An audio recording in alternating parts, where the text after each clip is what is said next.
Hello students, आप सभी का स्वागत है ताप्ती स्टडी क्लासेस चैनल पे। आज के इस वीडियो में हम 11th इंग्लिश ग्रामर के बहुत सारे इंपॉर्टेंट टॉपिक देखेंगे। इसके अलावा इसके मैं आपको एग्जांपल भी बताऊंगी कि आपको आर्टिकल से किस प्रकार के, डिटरमाइनर से किस प्रकार के क्वेश्चंस आएंगे और आपको इनको सॉल्व कैसे करना, ठीक है। इसके अलावा राइटिंग सेक्शन में भी आपको क्या क्या आ सकता है, त्रैमासिक परीक्षा 2022-23 की यहाँ पर हम बात करने वाले, और रीडिंग कंप्रेंशन भी आपको कैसे सॉल्व करना है ये पूरा हम एग्जाम्पल के तौर पर भी देखेंगे, जिससे आपको कोई भी दिक्कत नहीं जाएगी, ठीक है। तो चलिए स्टार्ट करते हैं। तो अभी क्वेश्चन किस प्रकार से आ सकते हैं, जैसे यदि पहले बात करें, सबसे पहला टॉपिक हमारा क्या होगा, डिटरमाइनर्स, ठीक है। तो डिटरमाइनर्स से कैसे क्वेश्चन आएंगे, आर्टिकल से कैसे आएंगे, ये हम एग्जांपल के तौर पर समझेंगे, जिससे आप इसको इजीली कर सकें, ठीक है। और ये दोनों जो पार्ट के यहाँ पर ग्रामर के क्वेश्चन है इतने, ये आपको इतने ग्रामर के क्वेश्चन किस में आएंगे, एक तो सबसे पहले डूअर्स डायरेक्टेड में आएंगे, ठीक है। यदि डूअर्स डायरेक्टेड में आते हैं तो सबसे पहले आपको इन टॉपिक को क्लियर करना है, और 5 मार्किंग के लिए किस में आएंगे, आपको फिल इन द ब्लैंक्स भी आते हैं, ठीक है। मैं आपको फॉर एग्जांपल के लिए बताऊंगी कि किस प्रकार से आप इनको हल करेंगे, और जो फिल इन द ब्लैंक्स में आएंगे वो भी 5 मार्किंग के आपको आएंगे, और डूअर्स डायरेक्टेड में आएंगे वो भी मैक्सिमम 5। तो कुल मिलाकर जो इतना पोर्शन मैं आपको बता रही हूँ ये आपका 10 मार्कर को कंप्लीट करेगा। तो आपको यदि 10 नंबर चाहिए तो अच्छे से इसको क्लियर कीजिए। मैं आपको बताऊंगी कैसे एग्जाम्पल आएंगे, और इन्हीं एग्जाम्पल में से आपको बिल्कुल मिलते जुलते ही क्वेश्चन बनेंगे, तो ज़्यादा आपको टेंशन लेने की जरूरत नहीं है।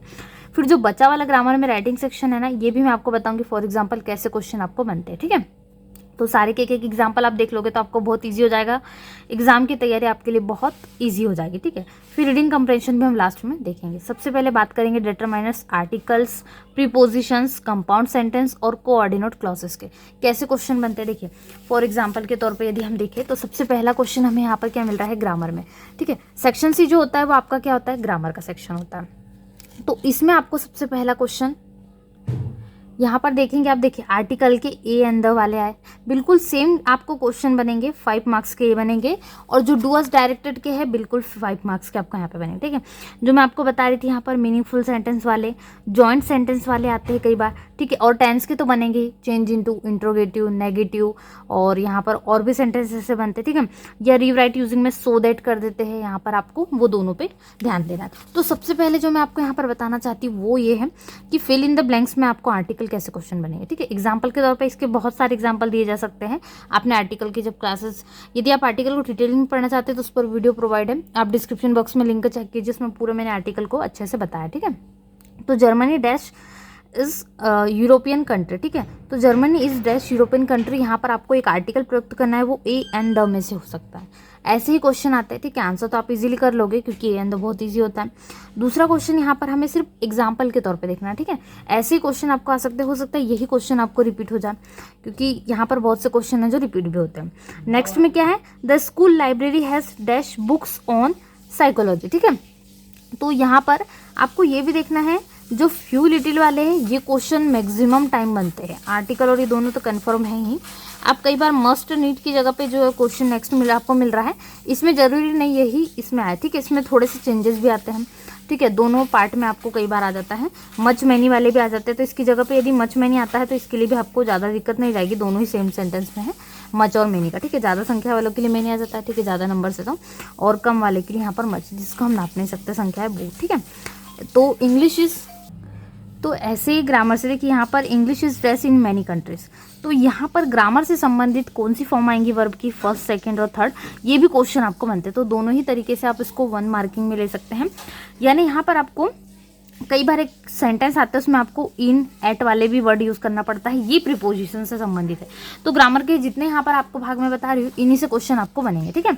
तो ऐसे एग्जाम्पल के तौर पर आप इनको देख सकते हैं। कई बार ये हु और हुज वाले भी आते हैं, विच वाले भी आते हैं, वॉट वाले भी आते हैं। वॉट वाला कम आएगा, विच वाला, हु वाला, हुज वाला ज़्यादा आता है, ठीक है। तो आपको इसके बहुत सारे जो है यहाँ पर एग्जाम्पल्स के तौर पर इनकी प्रैक्टिस करना है। जितने एग्जाम्पल आप करोगे प्रैक्टिस उतनी ईजिली आपसे बन जाएंगे, ठीक है। अब क्लॉज वाले नहीं आते हैं तो क्या होता है, मीनिंगफुल जो सेंटेंस वो आते हैं तो क्लॉज भी एक बार। अब फिलहाल जो आपको क्लॉज वाले क्वेश्चंस एक ना एक तो आएगा, 1 अंक के लिए भी आपको तैयार करना, ठीक है। जैसे डूअर्स डायरेक्टेड में कैसे क्वेश्चन आएंगे आपको, तो यहाँ पर आपको बिल्कुल ऐसे सेंटेंस आएंगे, चेंज इनटू नेगेटिव, ज़्यादातर नेगेटिव के लिए तो आता ही है, चेंज करने के लिए तो आपको 1 नंबर इस पर मिलेगा, ठीक है। आप कैसे क्वेश्चन आएंगे, देखिए ही रीड इंग्लिश स्टोरीज, तो आपको ऐसे कोई भी टेंस का सेंटेंस दे दिया, कोई भी टेंस में हो सकता है वो, आपको बस उसको नेगेटिव, तो आपको टेंस अच्छे से आना चाहिए, किसमें हेल्पिंग वर्ब लगती है और किस फॉर्म में उसको चेंज करना है, वर्ब की कौन सी फॉर्म, हम जब नेगेटिव नॉट लगाते हैं तो कौन सी फॉर्म फर्स्ट फॉर्म में आ जाती है, ये आपको ध्यान रखना है। ठीक है। तो जैसे परफेक्ट कंटिन्यूस में भी हम लेते तो आईएनजी लगता है, उसमें भी नॉट के साथ में, तो यहाँ पर नेगेटिव में ये चेंजेस आते हैं। तो आपको ऐसी चीज़ें याद रखना है। इसके बाद में जो री राइट यूजिंग है, जैसे यहाँ पर आपको देख रहा होगा जो TOO2 है, तो इसके स्थान पे आपको क्या करना है, सो दैट यूज़ करना है। सेंटेंस को 2 टुकड़ों में बांटना है, ठीक है, तो ऐसा करना है। इसमें भी कई बार आते हैं। और री राइट यहाँ पर अनलेस का देखिए, इफ और अनलेस वाला 100% श्योर है, 1 मार्किंग के लिए आपको आएगा, ठीक है। एग्जाम्पल ऐसे आते हैं बिल्कुल, और आप इसकी जितनी प्रैक्टिस करोगे, जितने ज़्यादा एग्जाम्पल्स है, उतने अच्छे मार्किंग आपके इसमें आएंगे, क्योंकि प्रैक्टिस से आपके लिए संभव है। इसके बाद एक थोड़ा अटपटा सा सेंटेंस दे दिया जाता है, उसको रीअरेंज करना होता है, मतलब आगे पीछे वर्डिंग देती है, इसको मीनिंगफुल हमें बनाना होता है। सेम हो गया, ठीक है। फिर इसमें ही आपको सेंटेंस को करेक्ट करना होता है। कई बार क्या होता है, कई बार फॉर्म में गलती हो जाती है, जैसे यहाँ पर लिंग संबंधी गलतियाँ, वचन संबंधी गलतियाँ, जैसे हम हिंदी में पढ़ते हैं बिल्कुल वैसे इंग्लिश में, तो यहाँ पर प्लूरल फॉर्म में हो जाता है कई बार गलतियाँ। ये भी ऐसे करेक्ट सेंटेंस करने आता है। ग्रामर में कुछ मिस्टेक हो जाती है, पास्ट परफेक्ट वाली या फिर फ्यूचर प्रेजेंट में, तो ऐसे ही आपको कुछ क्वेश्चंस बनते हैं, ठीक है। तो ये कुछ एग्जांपल्स थे जो आपको करना था। अब जो नेक्स्ट हमारा होगा वो टॉपिक क्या है, वो राइटिंग सेक्शन में आते हैं, ठीक है। राइटिंग सेक्शन में हमें सबसे पहले important poster making. Poster making किस पे आते हैं, सेव इन्वायरमेंट पे वैसे तो ज़्यादातर आया है, पिछले वर्ष भी आया था, तो वो भी आपको ध्यान देना है। आप क्वेश्चन कैसा बनेगा, ठीक है, बहुत से स्टूडेंट्स को डाउट है क्वेश्चन कैसे बनेगा। क्वेश्चन ऐसे बनेगा, design a poster, save the environment, ठीक है। यहाँ पर एक क्वेश्चन जो जनरली पूछा जाता है पोस्टर डिजाइन करने का, वो है इसके अथवा में आपको एक नोटिस आ जाता है कई बार, तो नोटिस भी आपको यदि बनता है तो वैसे इसमें बहुत सारे ऑप्शन मिलेंगे। एक नोटिस के अथवा में आपको पोस्टर मिल जाएगा, यहाँ पर जो आपके लिए नेक्स्ट में मिल जाएगा वो किस प्रकार से, जैसे आप ड्राफ्ट बनाते हो एडवर्टाइजमेंट के, उसके अथवा में भी आपको क्वेश्चन जो है मिल जाते हैं। और सबसे मेन टॉपिक जहाँ आपको नहीं मिलेगा वो है आपकी एसे की भी नेक्स्ट वीडियो में आपको इंपॉर्टेंट कौन कौन से ऐसे पढ़ना है वो मैं आपको बता दूंगी। फिलहाल हम जो मेन टॉपिक है वो देख लेते हैं।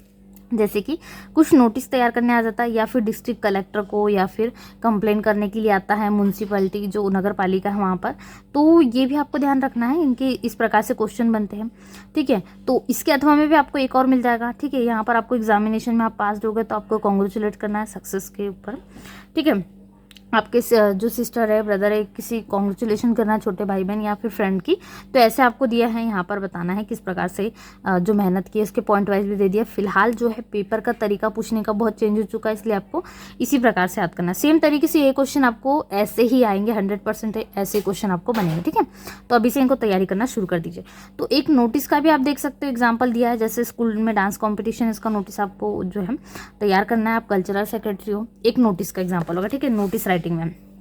फिर फॉर्मल इनफॉर्मल में देखिए, फॉर्मल यानी हम यहाँ पर किसको लिखते हैं, ऑफिशियल जो लेटर होते हैं, जैसे कि हम यहाँ पर डिस्ट्रिक्ट कलेक्टर को लिख रहे हैं, तो ये फॉर्मल लेटर का एग्जांपल होगा। इनफॉर्मल जैसे कि हम हमारे फ्रेंड हो गया, ठीक है, या फिर सिस्टर ब्रदर, जिसको भी लिखते हैं, फैमिली मेम्बर्स को, फादर मदर को, तो उनके बारे में यहाँ पर कॉन्ग्रेचुलेट करने या उनको जो है शुभकामनाएं देने, तो ये वाले जो हो गए ये किस प्रकार से आ जाएंगे, आपके इनफॉर्मल में आ जाएंगे।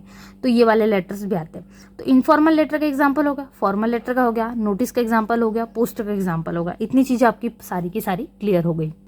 और कई बार इन्हीं क्वेश्चंस के अथवा में आपको क्या दे दिया जाता है, जैसे एक रिपोर्ट राइटिंग आती है कि आपने एक जो एक्सीडेंट है वो ट्रेन और बस का एक्सीडेंट देखा, उसके आपको इनपुट दे दी जाते हैं। बिल्कुल ऐसे ही पॉइंट में यहाँ पर आपको जो इनपुट दिख रहे हैं, इनको आपको अपने आर्टिकल में सबमिट करना होता है। मतलब ये चीज़ें आपको क्या आना चाहिए, आपके जैसे good marks in all subject, इसका जिक्र होना चाहिए आपके टॉपिक में, ये होता है, ठीक है। तो आपको पूरा डाउट क्लियर हो गया है।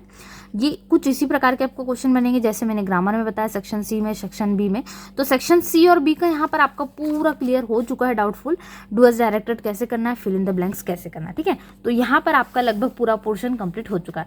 रीडिंग कंप्रेशन बहुत इजी टॉपिक है, इसमें जितना बेसिक आपका रीडिंग होगा उतना अच्छा होगा। यहाँ पर आपको क्या मिलेंगे, पैसेजेस मिलेंगे, ठीक है।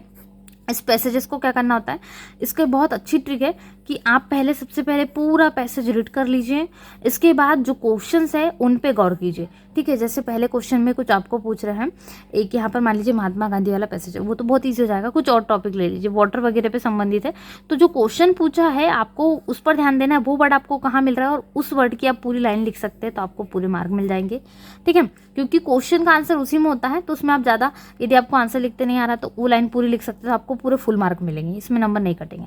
बिल्कुल ऐसे ही, बस एक ग्रामर का क्वेश्चन जो आपको प्रिपेयर करना है, कई बार अपोजिट वर्ड आ जाते तो ईजी हो जाता है।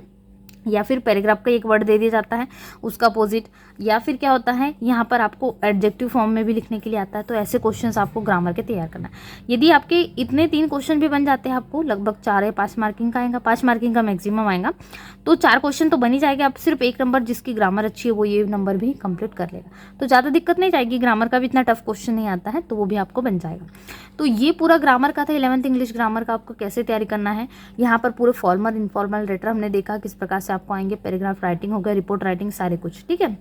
तो आप इसके अच्छे से प्रैक्टिस कीजिए। नेक्स्ट वीडियो में हम इसके मॉडल पेपर्स भी देखेंगे, कैसे आपको क्वेश्चन आ सकते हैं क्लास 11th इंग्लिश को। तो जल्दी से वीडियो को लाइक कर दीजिए, अपने सभी दोस्तों में शेयर कर दीजिएगा। चैनल पे जितने बच्चे नए हैं चैनल सब्सक्राइब जरूर करें, ताकि कक्षा 11वीं संबंधित सभी प्रकार की वीडियो आपको मिल सके। तो मिलते हैं ऐसे नए वीडियो में, वीडियो को लाइक शेयर जरूर करें। Thanks for watching.